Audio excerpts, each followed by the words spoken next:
அது அந்த உரையாடல்ல இவ்வளவு உரையாடல் இருக்கு, அதை மட்டும் எல்லாரும் குறி வச்சு கேட்குறீங்களே, எதை அர்த்தம்? அது இந்த படத்தில் வர்றதுன்னு இல்லை. அது நீங்கள் எதையோ ஒன்று எடுத்துக்கிட்டு பேசக்கூடாது. யதார்த்தமாக நீங்கள் பாருங்கள். தனி மனிதன் தலைமை இருக்கக்கூடாது. தனி மனிதனை அபிமானங்களை வைத்து தலைமை இருக்கக்கூடாது. எந்த ஒரு போராட்ட வரலாறும் எதுவுமே தத்துவத்தைத்தான் தலைமை இருக்கணும். இப்போ எங்கள் முன்னோர்களை எடுத்துக்கிறோங்க. எங்கள் முன்னோர்களை இப்போ அரசியல் தலைமையில் எடுத்துக்கிறோங்க. கியாபி விஸ்வநாதன், அண்ணல் தங்கோ, எங்கள் ஐயா, எங்களுடைய கட்சியினுடைய நிறுவனர் தோற்றுனர் சீபா ஆதித்தனர், மாப்போ சிவஞானம் போன்ற எண்ணற்ற பெருமக்கள் வந்தாங்க.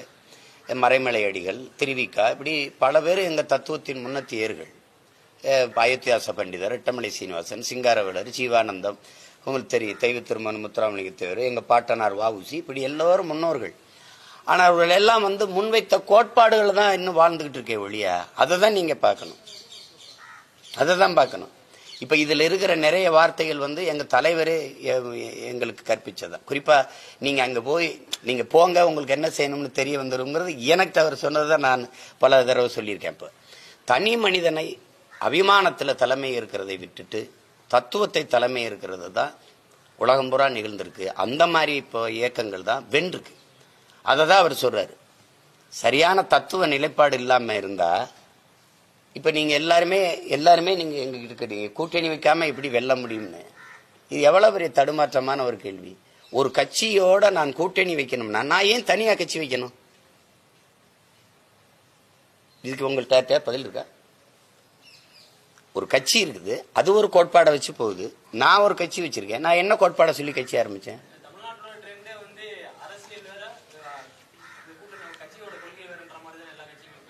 அதை விட ஆக சிறந்த ஏமாற்று ஒண்ணுமே கிடையாது. அது வேற, அது வேற. அது எப்படி நீங்க சொல்லுவீங்க? அரசியல் வேறனா அரசியல் யாருக்காக செய்யறது? பேசாதீங்க. கொள்கையை அடமானம் வைக்கிறது மாதிரி ஒரு கொடுமை இங்க இருக்கா? கொள்கையற்ற அரசியலும் ஒரு பாவம்ங்கிறாரு. 10 பாவம் சொல்றாரு காந்தி, அதுல ஒண்ணு கொள்கையற்ற அரசியல். கூட்டணி வைக்கிறதுனா எந்த இதுல எந்த இதுல அதுல கூட்டணி வைக்கிறீங்க? அப்ப தனிய கொள்கை இதுக்கு அந்த கட்சியோட போய் சேர்ந்துட்டு போயிடலாமே. அந்த கட்சி எந்த கட்சியோட கூட்டணி வைக்கிறோமோ 10 கட்சிகள் சேர்ந்து ஒரு கட்சியோட கூட்டணி வைக்கும்போது தனித்தனியா கட்சி தேவையில்லையே. அந்த வீட்டுல தான் சாப்பிடுவோம், அந்த வீட்டுல தான் உறங்குவோம்னா தனியா உங்களுக்கு வீடு எதுக்கு? அந்த வீட்டுல குடியிருந்துட்டு போலாம்ல. கேட்டா கட்சியை காப்பாற்றணும் அப்படிம்பீங்க. கட்சியை காப்பாத்துறது லட்சியமாகி போனால் எந்த லட்சியத்தை காப்பாற்ற கட்சி ஆரம்பிச்சுங்கிற கேள்விக்கு உங்கள்ட்ட பதில் இருக்கா? நீங்க வரலாற்று சாதனைகள்ல கெஜ்ரிவால் கூட்டணி இல்லாம எப்படி வெல்ல முடிஞ்சது? சட்டசபை தேர்தல்ல சொல்லுங்க, எப்படி வெல்ல முடிஞ்சது?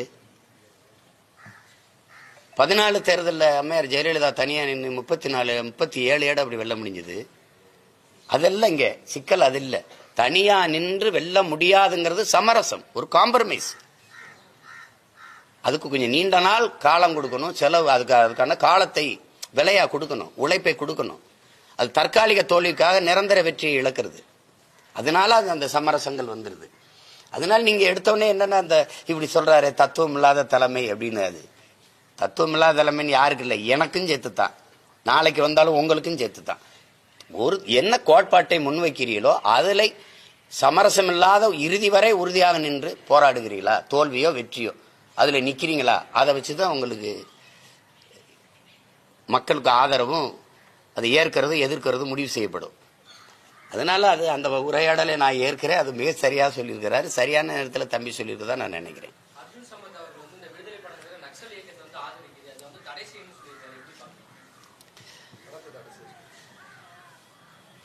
ஒரு மதத்தை போற்றுவது, மதம் சார்ந்த மக்களை மட்டுமே நலன் சார்ந்து பேசுவது, அதை மட்டுமே பேசுவதை விடவா ஒரு கொடிய நக்சல் இந்த நாட்டில் இருந்துட முடியும்?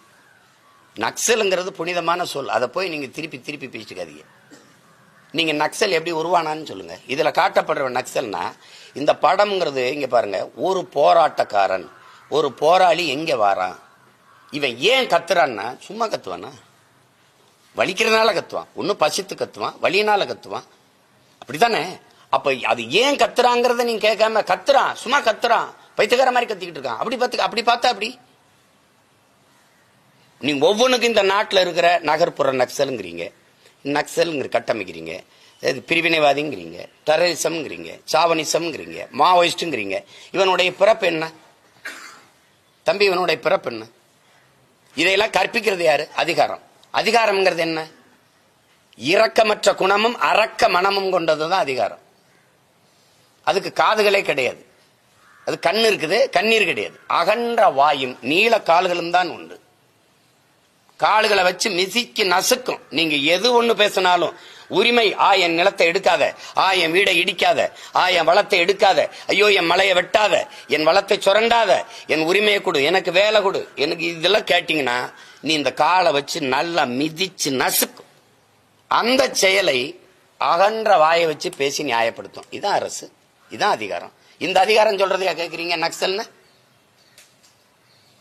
அநீதி எதிர்த்து போராடுறவன் தானே இங்க தேவைப்படுது. அப்புறம் அநீதி எதிர்த்து போராடி தானே நீ விடுதலை பெற்ற. அப்ப பகத்சிங் நக்சலா? சுபாஷ் சந்திர போஸ் நக்சலா?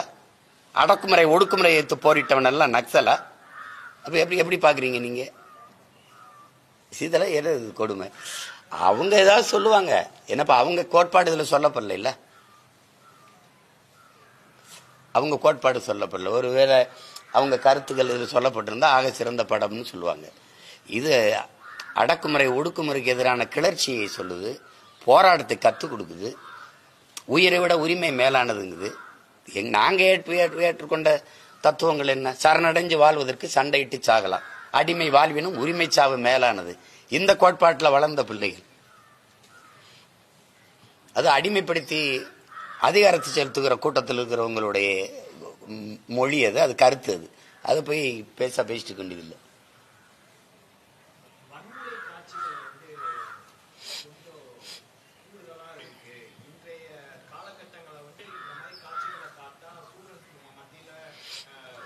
இந்த படம் வர்றதுக்கு முன்னாடி நிறைய கொலைகள் நடந்துருச்சு. இப்ப 20ஆம் தேதி தான் வந்திருக்கு.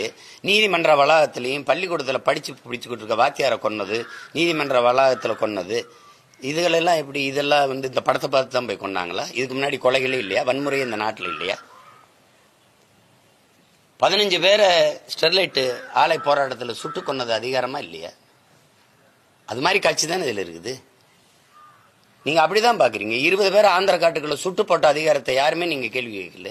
கேட்டா திருட வந்தாங்கிறீங்க.